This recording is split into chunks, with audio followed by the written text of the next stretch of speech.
Hey everybody, hey Americans. I'm thankful that you are listening to Oh, um, that's good. I like our that. our big dumb jokes and that you find them funny enough to Oh, you don't know sacrifice that. 5 hours of your week. Well, the trick is you listen to it on double speed. And Yeah. then, because you listen to it on double speed while you were playing Xbox, you have to go to Twitter or subreddit and be like, what was the name of that thing that we're talking about for like an hour? I hmm can't remember the name of the thing. It's much easier for me to just ask a thread here hmm than it is for me to just literally scrub back in the audio podcast that I have.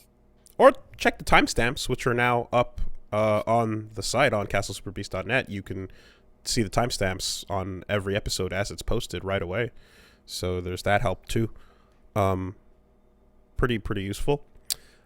I did not realize until it was pointed out to me how much, though, our natural pace of conversation requires pauses to process and or think of the next bit.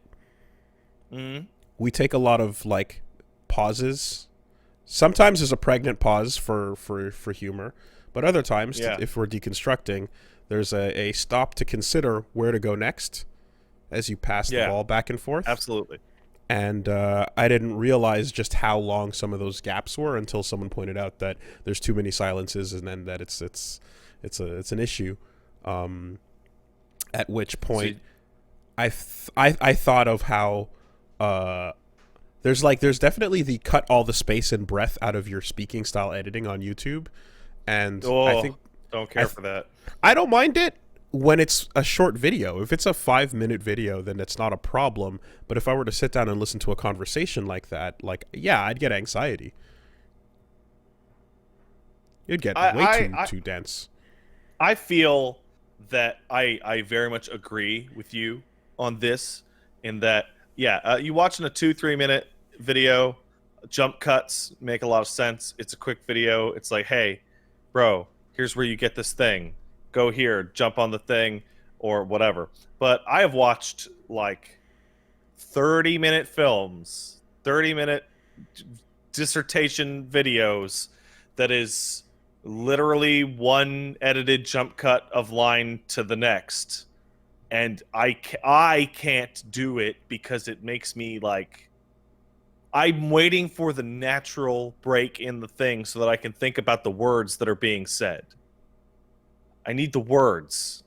Hey guys, what's up? So anyway, today we're going to be unboxing this product. It's a pretty cool product. I just want to thank my sponsors for sending us this It's called Loot product. Crate. No, wait, that's gone. That's dead. That died. Oopsie. Ha The ha only ha! thing that Look at remains of Loot Crate is a right. single shirt that I own from it. This is the Christmas shirt. Pet break. Check out Fluffy. Fluffy. Oh, the cat's here. Check out everybody. Say hi to Fluffy. All right, get out of here, Fluffy. I mean, So anyway, hey, you joke. Hey, you joke, but I mean, the cat is literally over here. but it's like a smash cut teleport of it being in your hands to it suddenly being not in your hands, or possibly being tossed violently behind you as its camera usage has been Don't throw your dogs attained. and cats. That's my advice. You know, um, yeah. So it is, and it's already a sped up thing. But again, in concentrated form, when when you're asking the person for 5 minutes of their time tops, I don't mind that. I think people's time is to be appreciated and valued, believe it or Mm-hmm. not. However, I do think in the form of conversation, it does get like, yeah, anxiety inducing when it's too dense. I remember one of the first problems I ran into in the Guilty Gear lore videos was Mm-hmm. the Solidus is helping out with the like timing of the cutting out the spaces of Right. the audio to make it tighter, because this is a video with a goal in it. And I remember one of the first things like looking at it and putting gameplay footage while I'm just dumping all this shit about the Gear Project to you, and about Soul and that man and everything and their college fucking dissertations, and I'm just like, I can't handle how fast and heavy this information is coming at you. It feels bad to listen to. I'm not processing any of it, and it just tires me out. Like, I'm sweating paying attention to this, you know? So I really like, I think that you can, the moment you're asking, yeah, a longer period of time, and yeah, that video was well over 5 minutes, you know? So you get like 10 into that, less, you get just a little bit, and you just kind of take the headphones off and pause it and go, okay, fuck all of that. I got nothing, and it was annoying to listen to because it was just too dense, you know? I think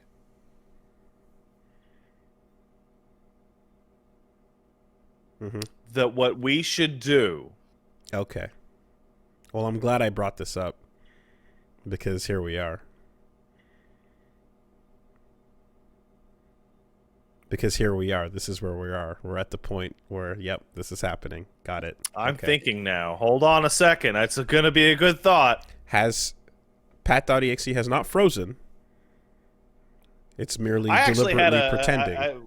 It's funny that you mention that because I will, when I stop to think of the next thing to say, like really big brain drill down, I tend to lock into a position. I tend to completely stop moving entirely, and it often leads people to think that the stream has broken.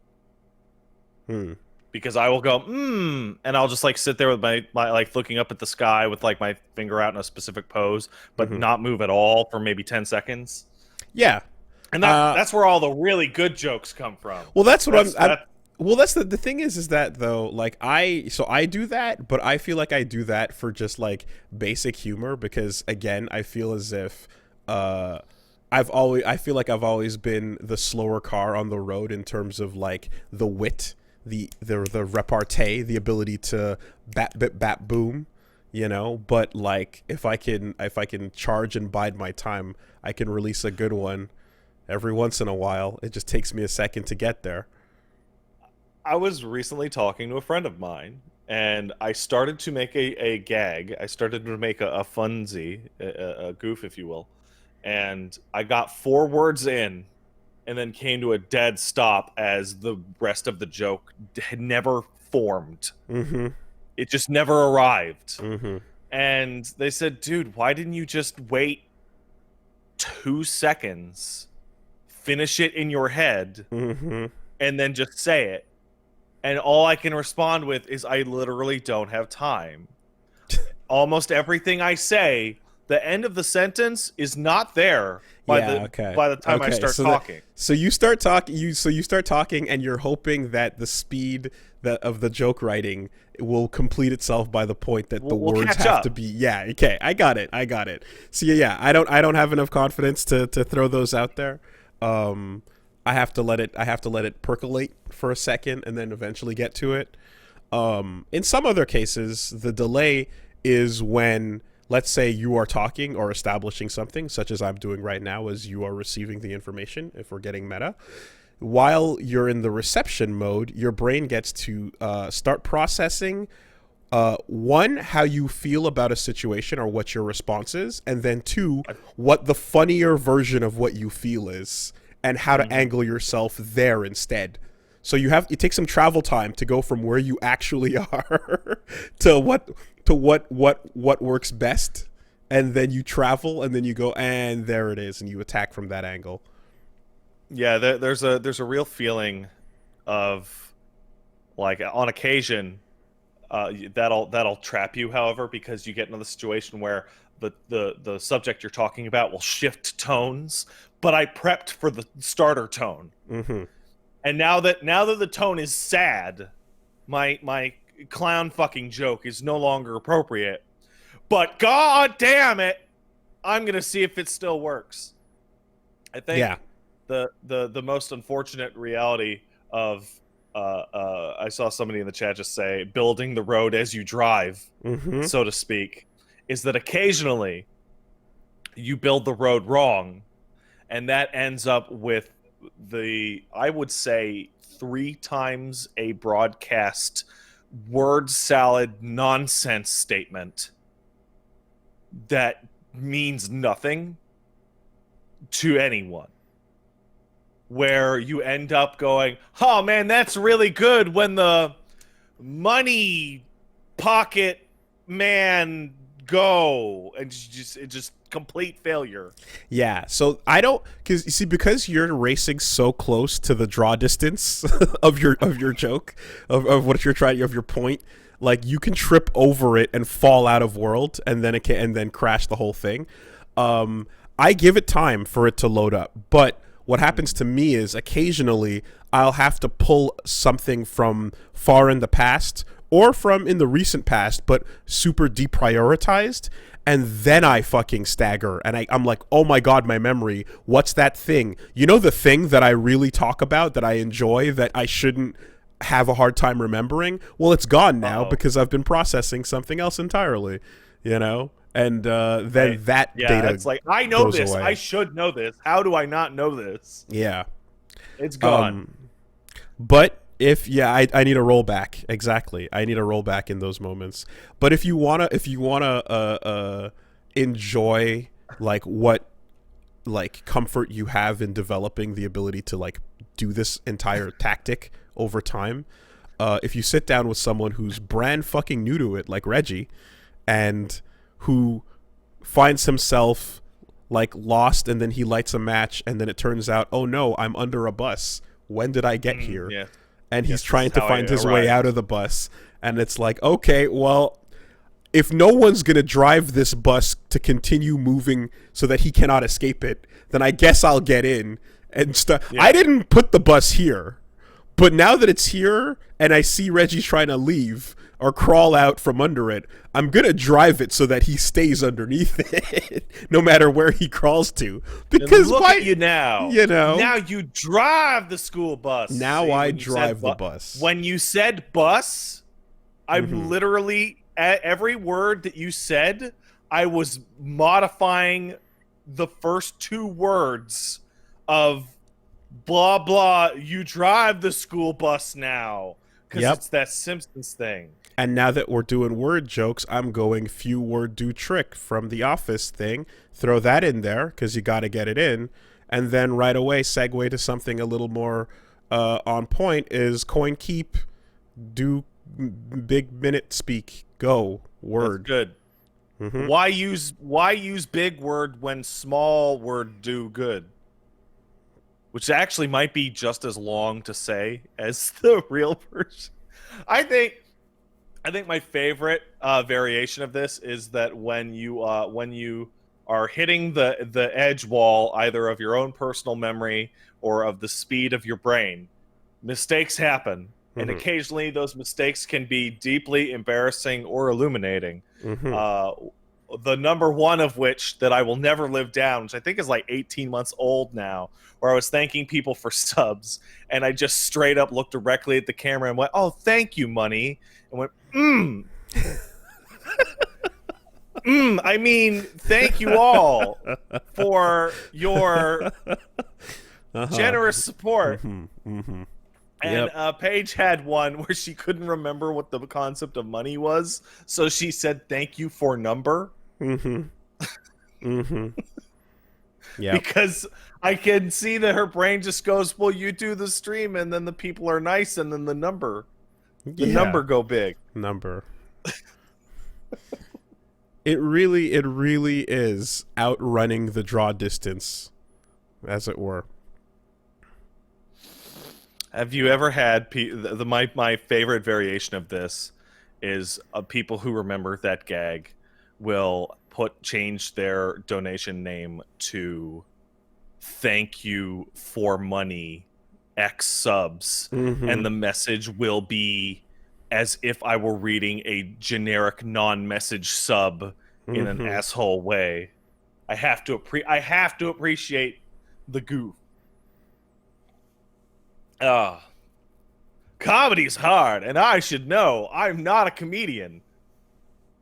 And if you tried to be, and I was thinking about this, if you tried to be, it would cease to be even remotely amusing to anyone not ankle to like waist deep in video games and anime in general.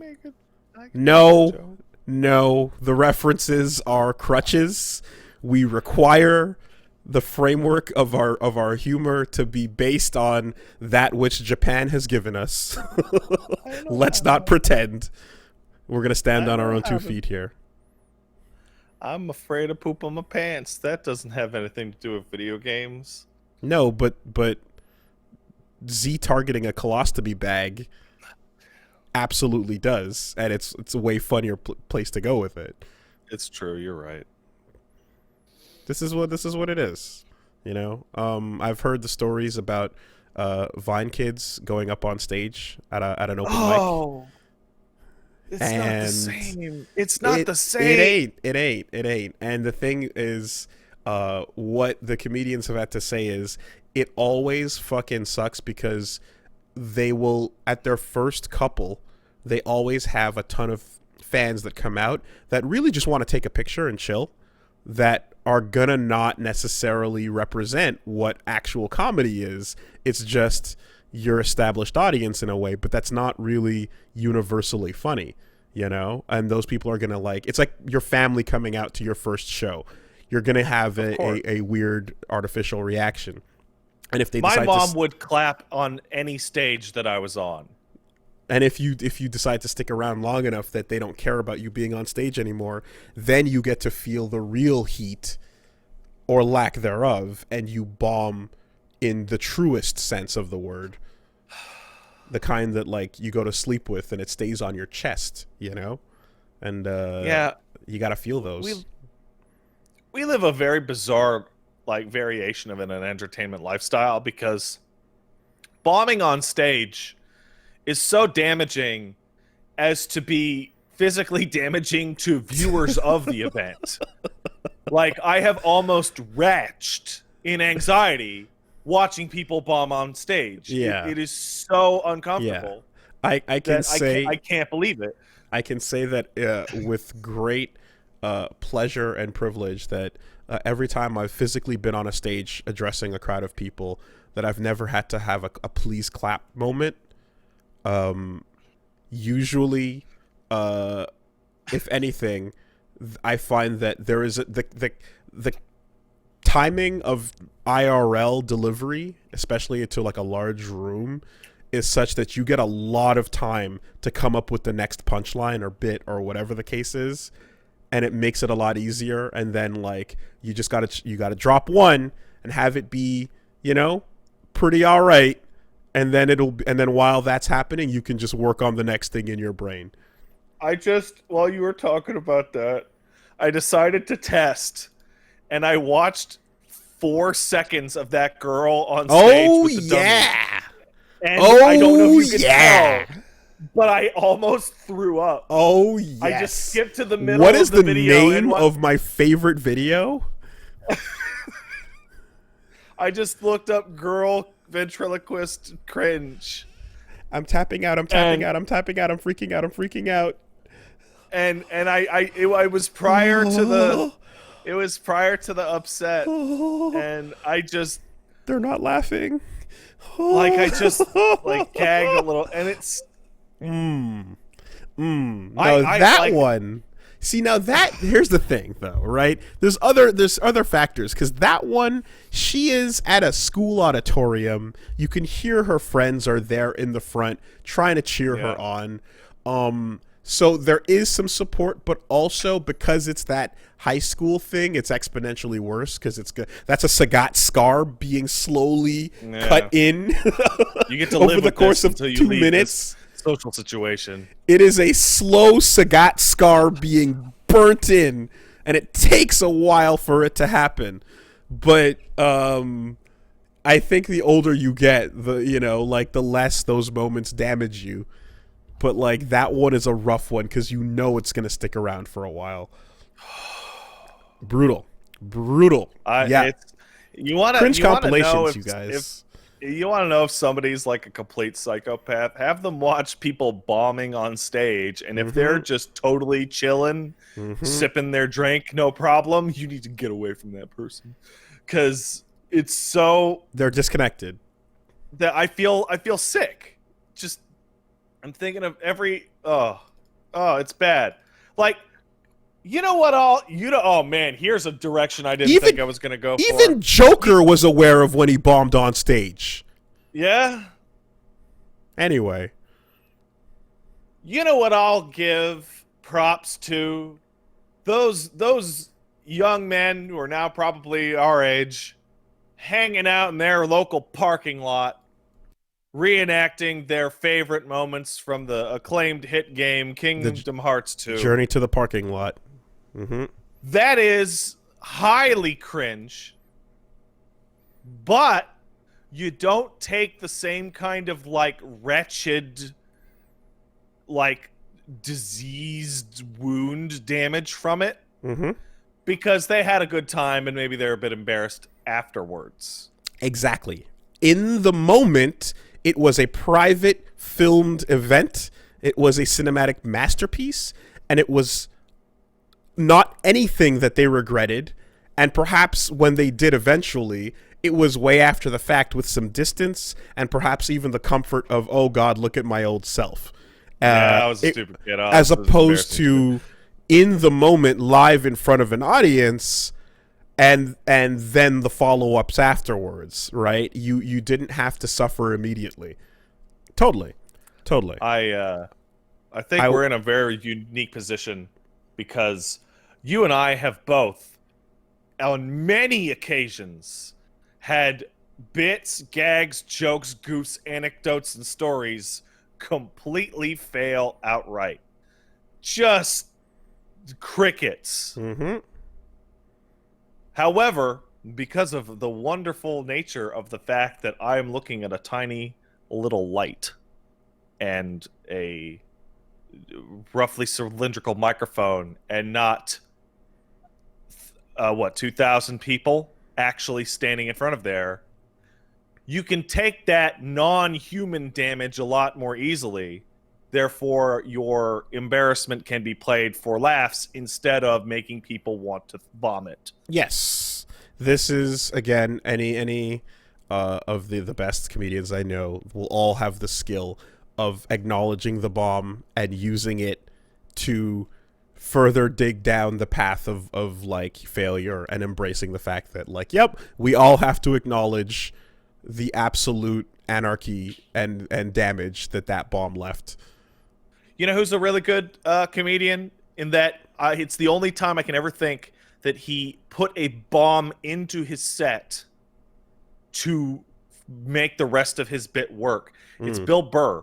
When he was talking about Rihanna getting smacked around by Chris Brown, he starts to segue into the bit where he goes, I wonder what they were talking about. I wonder what she could have possibly said to him, yada, yada. And the crowd just starts to recede and just pull back from him so that he can go, look how uncomfortable everybody is right now. And then goes on to the next part of his bit.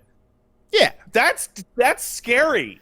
But don't forget that this is the same man who bombed hard enough that he eventually said fuck the entire set and turned it into 12 minutes of telling Philadelphia to go fuck itself and making fun of the entire city, like, off the cuff, and did his entire time, and it was legendary. Like, sometimes you turn the bomb into the greatest victory ever if you have that skill. He's also the man who, I believe, has never gotten a second advertising spot for his podcast ever, because every time he does one of his podcast ads, it might be the worst podcast ad read ever. Oh, I've heard some bad ones. I don't know why have you heard him read podcast ads? I have, and I've heard others. I don't know why he even bothers. There are some podcasts out there with really, really awful ads, and the people that basically sign up to send them sponsors are like, thank God the sponsor is a fan of the show, because holy fuck, there's no way, you know. I mean, anyway, I learn from some of the shows I listen to.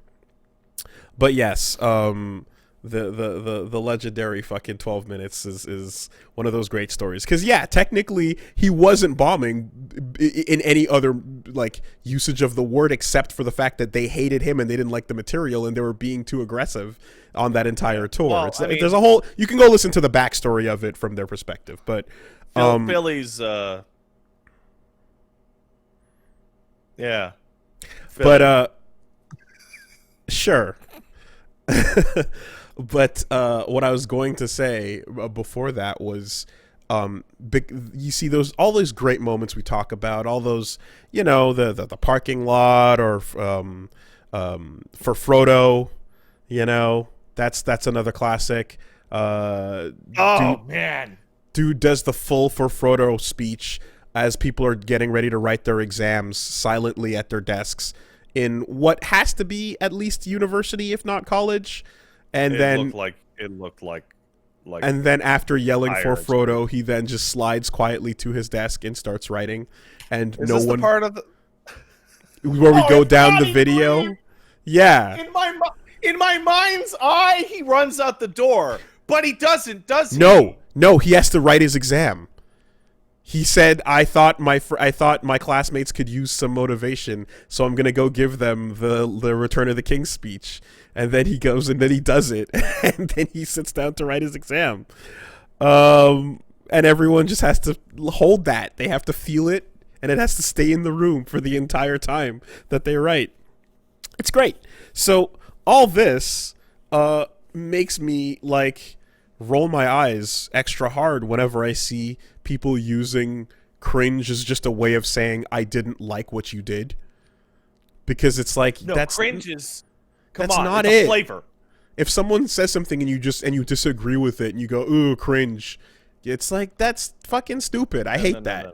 And I know that like that's almost it's happens enough that it's basically a modern parlance. It's the opposite of based, but it still is like, nah.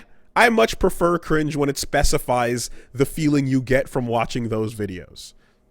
Yeah. The experience of cringe is a burning sensation that goes around the ring of your face, flooding out to the rest of your body in a kind of stabbing anxiety that I don't know why people seek it out. I say as I'm literally typing in cringe into I don't Google. feel it in my face. I feel it in like my sternum. It's a feeling in the sternum, and it feels solid. It feels like like just spherical and impenetrable, but it's also wrapped and in the laughter I get personally of just enjoying how bad it gets, you know? Yeah, so I'm running a test as to what the exact feeling in my body is as I cringe. I'll get back to you in 1 second. Sure. Soul damage. Oh, you're right. It's in the chest. It's in the chest. You're right. Yeah. Soul damage is hard to describe. It is. Oh. It's quite difficult. I opened up a video and it was paused, and I literally just hit spacebar for 1 second, and it was enough. Which one? I have never made it through Foam Adventure. Foam Adventure. I have never gotten through the whole thing. I get like, I want to say I've gotten 50 seconds in. Foam Adventure is just like Parking Lot Kingdom Hearts. Foam Adventure, they're having their own time. And again, there's no live audience for it. Let Foam Adventure be. Let them be. You know, it's not the same as live on stage puppet show girl. Like I wouldn't want footage. That is my champion. Pat hanging out. Auditorium ventriloquist girl is my champion. I bet on that horse every single time. That's the fucking winner. Blood covered in the gladiators arena, undefeated. You and Paige are blow me away, because you're the type of people who like will sit down and go, yeah, I feel like some cringe. I need to see it. I need to feel it. Recent years, it hasn't been as much of a thing. You know, I'm definitely talking about going back to the old internets, you know, and when this was it was a new form of like, it was so unique, you know. It's not a funny haha video. It's not a World Star fight. It's not it was just something else, and it it elicits such a like revulsion, despite there being nothing like gory or graphic or horrible. Yeah, I just remembered when this started. So we've talked about in the past that you and I were the types of morons who would go specifically to websites to see horrible things to prove to ourselves, yeah, it's nothing to me. I'm cool. And after a while, that just, I remember watching Two Girls, One Cup and feeling nothing, and going, okay, that's enough. My soul has been damaged. I've been ruined. But you, no longer getting the kick from horror heroin, switched to cringe cocaine.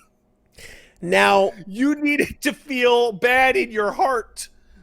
Now it definitely elicited a different new reaction that I had not experienced, and that I quickly, yeah, I can say I became addicted to the feel, you know, the new sensations that it brought me as you tie off the belt. But I would like to specify though that in many cases, like, it was not there's a distinction, I think, between like hanging out and talking to people that are just like, holy fuck, look at this, and yeah, that was very common, as opposed to that dude I knew who went out and actively spent hours just going through like gore compilations and shit. Yeah, like that. no, and I'm like, never... fuck that, right? And so, you know, so just clarify. The modern equivalent of the way that Woolie and I used to act was that as if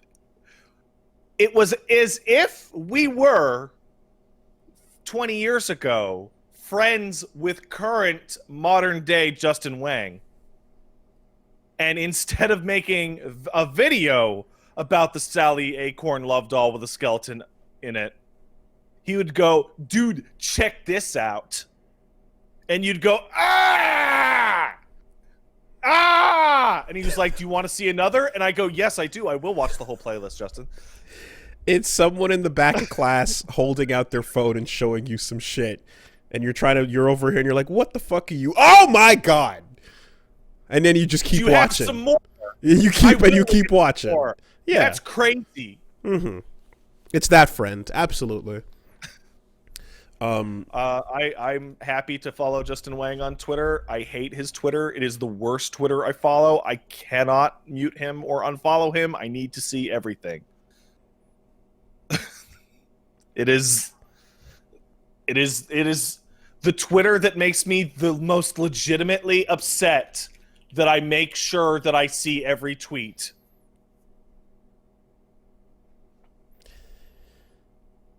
Yeah. Every shit post. Yeah, there's a picture someone I saw of like someone with just like a little cartoon of like a really reviled face, just being like, ugh, and then just holding out a heart to be like, I clicked like on this while looking absolutely disgusted with it, and it's like, yep, sometimes you need those. Hey, Woolie, check out this kid's haircut. Here we go. Back in the classroom. Back in the classroom. Oh God.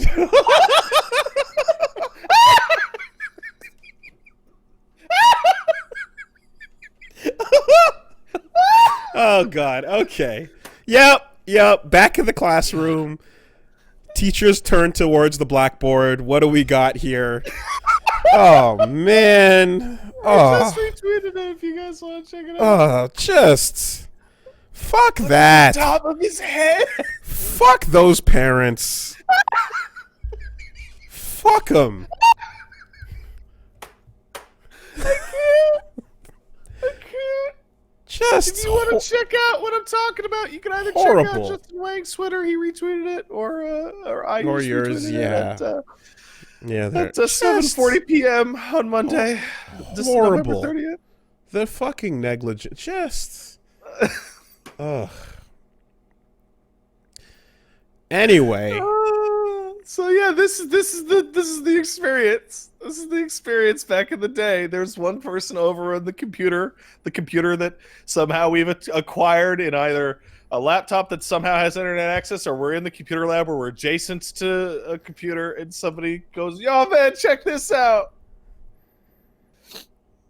I finally got it to load. It took 10 minutes to buffer this Google video.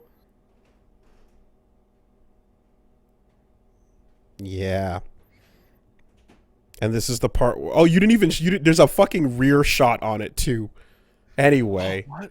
there's if you go to the full thing, there's a. Oh, man. It continues.